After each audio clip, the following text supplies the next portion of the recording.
राधे राधे भक्तों, सब भक्तों को राधे राधे। तो पितृपक्ष में हमें लड्डू गोपाल की सेवा किस प्रकार करना चाहिए तो वो हम आपको बताएंगे। तो पितृपक्ष में हम लड्डू गोपाल की सेवा बहुत ही सरल तरीके से कर सकते हैं। और कहते हैं कि हमें लड्डू गोपाल की सेवा करना चाहिए या नहीं करना चाहिए, तो ऐसा कुछ नहीं है। तो हम लड्डू गोपाल की सेवा करेंगे, वो हम किस प्रकार करेंगे वो भी हम आपको बताएंगे। तो चलिए हम बताते हैं आपको।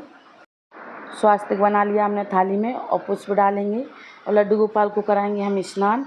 तो लड्डू गोपाल को स्नान कराने के बाद फिर हम उनकी करेंगे पूजा। तो लड्डू गोपाल की सेवा हम बहुत ही सरल तरीके से कर सकते हैं। जैसे हम डेली लड्डू गोपाल को उठाते हैं, उसी प्रकार से हमें लड्डू गोपाल को उठाना है, भोग लगाना है और फिर उसके बाद लड्डू गोपाल को स्नान कराना है। तो स्नान कराने के बाद पूजा भी करना है। तो देखिए, पितृपक्ष में हम लड्डू गोपाल की और जो भी सब देव देवता होते हैं उनकी पूजा कर सकते हैं। और हम मंदिर भी जा सकते हैं, मंदिर जाकर भी पूजा कर सकते हैं। और ऐसा कुछ नहीं है कि हम पितृपक्ष में लड्डू गोपाल की सेवा या भोलेनाथ की सेवा नहीं कर सकते। जैसे कि हम डेली मंदिर जाते हैं तो मंदिर भी जाएं और पूजा करें। पितृपक्ष में हमें पूजा करना चाहिए। और यहाँ तक कि पितृपक्ष में जो काम है वो काम ये है, मैं आपको बताती हूँ, वो नहीं करना चाहिए। जैसे कि हमें पितृपक्ष में किसी को कपड़े देते हैं दान में, या कोई नए कपड़े खरीदते हैं, तो हमें नए कपड़े हमें नहीं खरीदना है।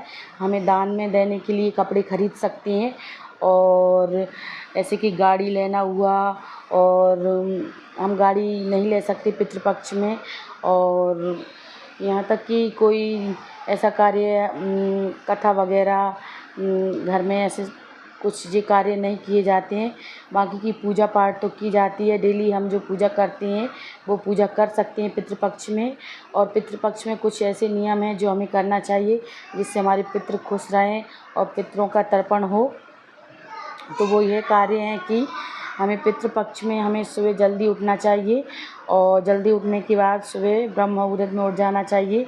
और उसके बाद हमें घर में साफ़ सफाई करना चाहिए। और अगर आप मंदिर जाते हैं तो स्नान आदि से निपट कर आप मंदिर जा सकते हैं, पूजा कर सकते हैं। और उसके बाद फिर आप दहलीज की पूजन यानी देरी पूजन ज़रूर से करना चाहिए। देरी पूजन का बहुत बड़ा महत्व होता है पितृपक्ष में, तो देरी पूजन ज़रूर से करना चाहिए। देरी की पूजा पर देरी पर हमें चौक बनाना चाहिए, गोबर से लीपना चाहिए। उसके बाद दीपक प्रज्वलित करना चाहिए, पुष्प चढ़ाना चाहिए। कहते हैं कि डेली पूजन करने से जो भी हमारे बूढ़े बुजुर्ग होते हैं उनको वो खुश होते हैं, इसलिए हमें दहलीज पूजन ज़रूर करना चाहिए। और हम हो सके तो डेली 2 पूड़ी बनाकर, ज़्यादा ना कर सकें तो 2 पूड़ी निकाल कर हम, और उसके बाद उसमें चीनी मिलाकर हम उसे मीड़ लेते हैं बारीक करके, फिर उसका भोग लगाकर दहलीज पे। उसके बाद फिर हम कौओं को रखना चाहिए, या छत पे रख दें या बाउंड्री हो उसके ऊपर भी रख सकते हैं। तो कौओं के लिए रखना चाहिए पितृपक्ष में। तो 2 पूड़ी बनाकर आप उसका भोग ज़रूर से लगाएं और कौओं के लिए दहलीज पूजन करने के बाद रखना चाहिए। तो यह कर सकते हैं। तो पितृपक्ष में हमें ऐसे कि बड़ा बेटा होता है घर में, पितरों को तर्पण करता है, पितृ हमसे खुश रहते हैं। तो पितृपक्ष में बड़े बेटे को पितृ को पानी देने के लिए पानी देते हैं, तो बड़ा बेटा ही करता है, बड़े बेटे को करना चाहिए। अगर बड़ा बेटा नहीं करता है तो छोटा बेटा भी कर सकता है। तो इस प्रकार से हम कांच से पितृपक्ष में पानी देते हैं। और सूर्य देवता को जल ज़रूर से चढ़ाएं, अगर नहीं चढ़ाते हैं तो ज़रूर से चढ़ाएं सूर्य देवता को जल पितृपक्ष में। पितृपक्ष में जल चढ़ाने से हमारे पितृ दोष खत्म होता है। तो हमें पितृपक्ष में जल ज़रूर से सूर्य भगवान को जल चढ़ाना चाहिए।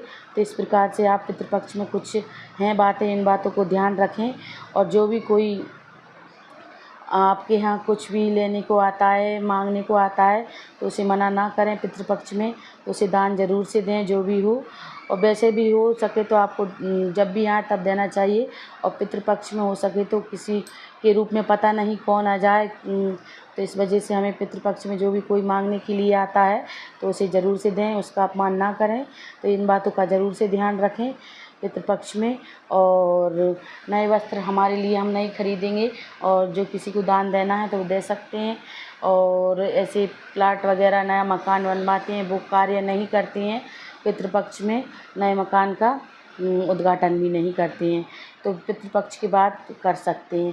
तो ये कुछ कार्य हैं वो करें पितृपक्ष में। और तुलसी की पूजन पूछते हैं कि तुलसी की पूजन पितृपक्ष में करें या ना करें, तो पितृपक्ष में तुलसी की पूजा ज़रूर से करें। तुलसी की पूजा करने से बहुत बड़ा महत्व होता है, और तुलसी तो हमेशा पूजना चाहिए तुलसी को। तो पितृपक्ष में तुलसी की पूजा भी कर सकते हैं, और सब देव देवताओं की पूजा भी कर सकते हैं। अगर हम डेली मंदिर जाते हैं तो वो भी जा सकते हैं। इस प्रकार से हम पूजा कर सकते हैं। और लड्डू गोपाल की, राधा रानी की, या आपके पास भोलेनाथ हैं, भोलेनाथ की सेवा करते हैं आप, तो उनकी भी पूजा कर सकते हैं। तो इस प्रकार से करें। और पितृपक्ष में डेली पूजन ज़रूर से करें। और रात के टाइम पे हमें दहलीज पर दीपक ज़रूर से रखना चाहिए शाम के टाइम, और तुलसी पे दीपक भी ज़रूर से रखना चाहिए। यही कुछ बातें हैं पितृपक्ष में हम ध्यान कर सकते हैं। और हमें बड़ों का आदर करना चाहिए, उनका अपमान नहीं करना चाहिए पितृपक्ष में। और जो भी कोई अगर आता है हमारे यहाँ मेहमान, न जाने किसके रूप में कौन आ जाए हमारे घर पे, तो बड़े बुजुर्गों का हमें आशीर्वाद मिलता है, पितृ तर्पण किया जाता है। तो पितृपक्ष में आप यह कार्य ज़रूर कर सकते हैं। तो आपके यहाँ और आपके नियम हैं, आपके यहाँ कैसे नियम होते हैं, तो वो आप उनको ध्यान में रखते हुए करें। मैं ऐसा नहीं कहती कि आप अपने घर के नियम से आगे जाकर कुछ करें। तो जैसा आपके यहाँ चलता है उस प्रकार से करें। लेकिन हमारे यहाँ पितृपक्ष में दहलीज पूजन ज़रूर से करते हैं। पितरों को खुश करने के लिए डेली गाय के गोबर से दहलीज लीपी जाती है, और फिर चौक बनाकर पूजा की जाती है, और पूड़ी पकवानों का भोग लगाकर डेली उसके बाद कौओं को रखा जाता है खाने के लिए। तो पुष्प चढ़ाकर दहलीज पूजन ज़रूर से करें। तो इस प्रकार से आप कर सकते हैं पितृपक्ष में पूजा। हमारे यहाँ पितृपक्ष भी बोला जाता है, और कनाकते भी बोला जाता है, और कराए दिन भी बोला जाता है। इनसे हम कराए दिन भी बोलते हैं। तो कराए दिनों में आप इस प्रकार से सेवा कर सकते हैं। और गौ माता को रोटी ज़रूर से निकालें। तो गौ माता के लिए एक चंदिया ज़रूर से बनाया करें आप डेली।